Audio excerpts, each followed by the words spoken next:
The 17 News at Sunrise podcast is brought to you by Clinica Sierra Vista. Working in the spirit of the Golden Empire, this is 17 News at Sunrise. And good morning here at 5 a.m. Thanks for waking up with us on this first Monday of the new year. I'm Maddie Jansen. Alex Fisher back from vacation. Great to see you. Yeah, it was a fun-filled vacation. I know a lot of people are waking up this morning getting ready to go back to work and school. Yes, it is that time again. New video this morning shows what unfolded during a chaotic scene from over the holiday weekend. A suspect is in an unknown condition and a police dog is in the veterinary hospital after an officer-involved shooting in McFarland.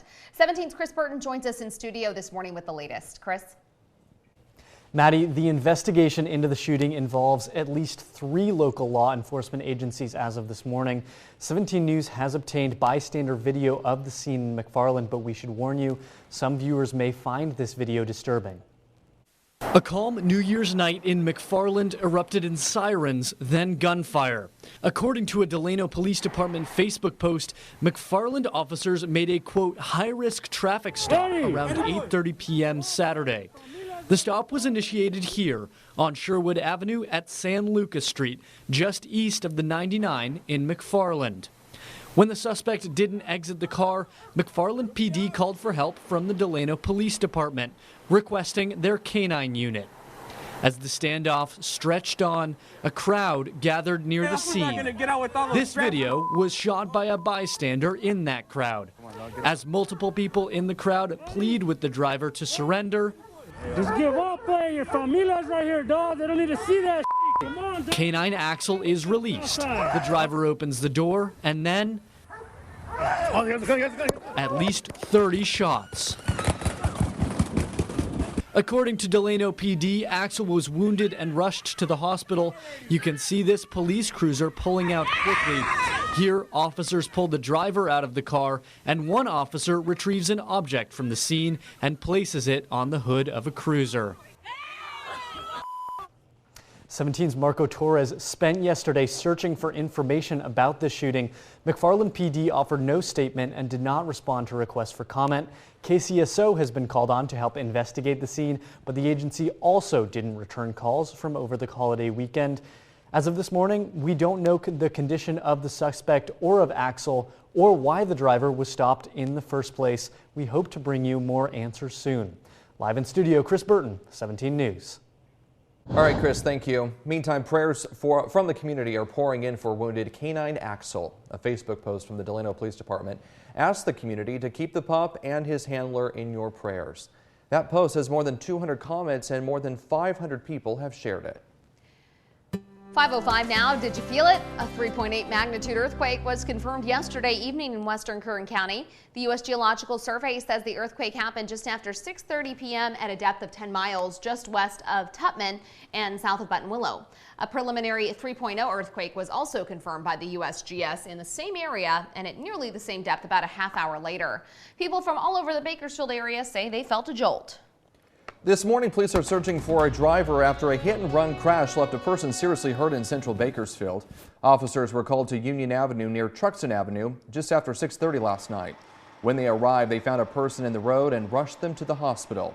Police say the driver sped away from the scene. No description of that driver or their car is available this morning. Call police if you have any information. Meantime, Bakersfield police are asking for your help finding a runaway teenager. Antonio Gutierrez was last seen on Friday on Pine Ridge Way in northwest Bakersfield. BPD says Gutierrez is considered at risk due to his age and for making suicidal statements before he disappeared. Police say Gutierrez is Hispanic, 15 years old, 6 feet tall, weighing 160 pounds, with brown hair and brown eyes. If you know anything that could help, you're encouraged to call police. 5:06 is our time now, and now to our signature issue, pedestrian safety. And 2 people were hit and killed on New Year's Eve in 2 separate incidents. The first crash happened on Pacheco Road near South Union Avenue just after 6:30 Friday night. When police arrived, they found a man in the road. Crews rushed him to the hospital where he was later pronounced dead. It is unclear what exactly led up to the accident, and police say alcohol and speeding do not appear to be factors in this crash. The investigation is ongoing. And just minutes later, police say another man was killed in a hit-and-run crash in southwest Bakersfield. Officers were called to Callaway Drive near the Westside Parkway just before 7 p.m. When they arrived, they say they found a man in the road as a witness trying to perform CPR. BPD says the driver sped away in a Ford SUV heading east on Marby Grange Way. Well, time's running out if you want to serve on the Measure N Oversight Committee. According to the City of Bakersfield, the Public Safety and Vital Services Measure Citizens Oversight Committee reviews revenue generated by Measure N and makes spending recommendations. The 3-year term will expire in February of 2025. Applicants must be at least 18 years old and a resident of Bakersfield. Those interested can apply at the City Clerk's office on Truxton Avenue or the city's website. The deadline is Wednesday. The new year brings a new California Highway Patrol commander to Bakersfield. Captain Vincent Pagano is a 22-year member of the department. Captain Pagano is also a veteran of the United States Navy, serving as a helicopter pilot. A change of command ceremony will be held later today, and we'll have more tonight on 17 News at 5. The end of the year is a good time to look back at what happened in our community, the good and the bad. And unfortunately, there was a lot of tragedy in Kern County in 2021, including a near record-breaking year for homicides. By our count, there were at least 137 homicides in Kern County. That's just 3 short of Kern's deadliest year, 2020. In Bakersfield alone, police say at least 60 people were killed within city limits. That's a 33% jump from 2020's all-time high of 45 homicides in Bakersfield. New data from the police department shows other crimes have also surged this year. Another issue we covered extensively in 2021, pedestrian safety. And by our count, 54 people were hit and killed by vehicles in Kern County. That is an unfortunate increase in the fatality rate compared to 30 in 2020, 31 in 2019, 20 in 2018, and the previous record of 41 in 2017. The most recent pedestrian fatalities came just Friday night, when 2 people were hit and killed just minutes apart. The new year's beginning with a new surge in COVID-19 cases and the problems that come with it. Canceled flights are leaving thousands stranded at airports, and parents are facing the difficult decision of whether to send their kids back to school. All of this while hospitals are preparing for an onslaught of patients after holiday celebrations. NBC's Alice Barr has the latest from Washington. Good morning, Maddie and Alex. The U.S. surpassed 55 million COVID cases over the weekend, according to an NBC News tally. And new models suggest infections from the Omicron surge could peak to new highs over the next couple of weeks. The holidays are over, but many travelers remain stranded with COVID staffing shortages and severe weather canceling thousands of flights. I just got here to the airport, but so far it's a little bit wild in here. Those who've made it back faced with returning to work and school amid a severe COVID surge. If you look at the upstick, it is actually almost a vertical increase. Top health officials warning that even though infections from the Omicron variant appear to be less severe, the sheer number of cases could lead to an overwhelming wave of hospitalizations. Many parents fear putting their kids back in the classroom. I'm horribly nervous to send them back to school on Monday. But as school districts from Atlanta to Cleveland and Newark go remote for at least the beginning of January, there are equal fears of students falling even further behind. Our students belong in the classroom and we can do it safely. Still, some schools are reporting COVID has sidelined up to 10% of their staff. Making matters worse, confusion over CDC guidelines, shortening the isolation period from 10 to 5 days for those who test positive. Many now asking whether to require tests again after that shortened period. It's something that absolutely should be considered, and I believe the CDC is going to clarify that. Frustrations mounting as a new year begins, plagued by persistent pandemic problems. With COVID cases increasing among children, sources tell NBC News the FDA is planning to expand eligibility for booster shots to 12 to 15-year-olds in the coming days. In Washington, Alice Barr, 17 News.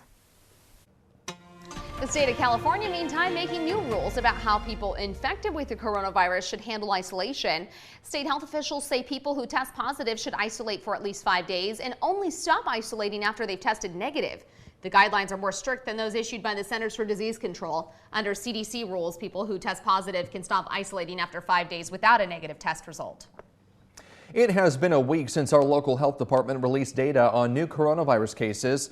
This as concerns grow over the highly contagious Omicron variant.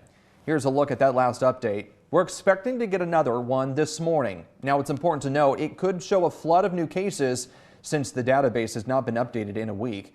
However, new data from the state health department shows 108 people are in the hospital with more severe symptoms of COVID-19.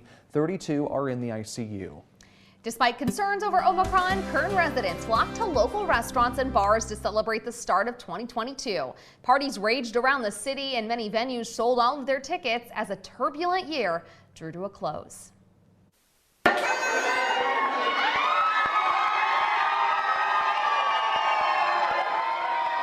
This was the scene at the Padre Hotel. About 250 people got tickets and cocktails, dancing the night away after the ball drop. The hotel opened multiple dance floors with silent DJs and live entertainment that ran until 2 a.m. Similar sights could be seen at other venues around town like the Crystal Palace and the Elements venue. Wait for the New Year and then go straight to bed. I didn't even wait. Oh, I was in bed by You celebrated the New Year on the 8:30. East Coast. Not even the East Coast. All right. You went to bed before the New Year was even in the U.S. All right. Welcome back here at 549. The reported fears of shipping delays that would hurt the holiday season appear to have been largely unjustified. That's according to a software company, ShipMatrix, which analyzes shipping data. It found that 96.9% of the U.S. Postal Service's shipments were on time between December 12th and December 21st.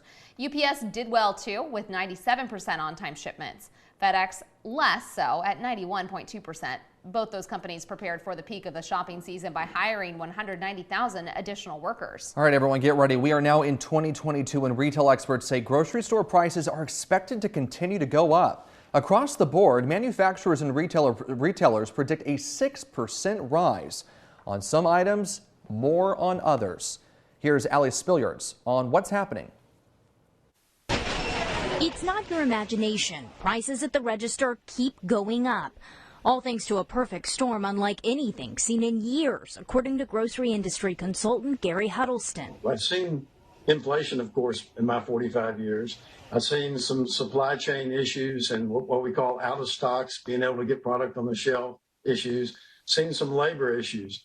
But I don't believe I've ever seen it all come together at once like it has, say, even in the last 6 months. Two of the biggest factors are increased employment costs, thanks to an employee shortage that requires employers to pay more overtime, along with increased fuel costs. Because not only is it gasoline, it's the petrochemicals to produce the packaging, the plastic bags, the plastic, and all those ancillary items that are petroleum provides for. And that pressure on manufacturers gets passed on to retailers who ultimately have no choice but to charge the consumer more, especially as price hikes hit products at every level. If you think about this jar of preserves, it's got strawberries in it, and the increased price of strawberries is one thing that goes into it. It's got citric acid, which is a preservative, and that price of citric acid has gone up. There's sugar, and sugar is an all-time high right now. Expect the highest hikes on meat, which is up about 15% from this time last year. For value, Huddleston recommends fresh produce. Though a significant drop isn't on the horizon, the industry expects increases to ease sometime in the new year. In the meantime, Huddleston says expect to see more self-checkout and anything stores can do to cut costs. Working in the spirit of the Golden Empire, this is 17 News at Sunrise. The 17 News at Sunrise podcast is a production of KGET and Nexstar Media Group. For more on all of the headlines in today's show, head to kget.com.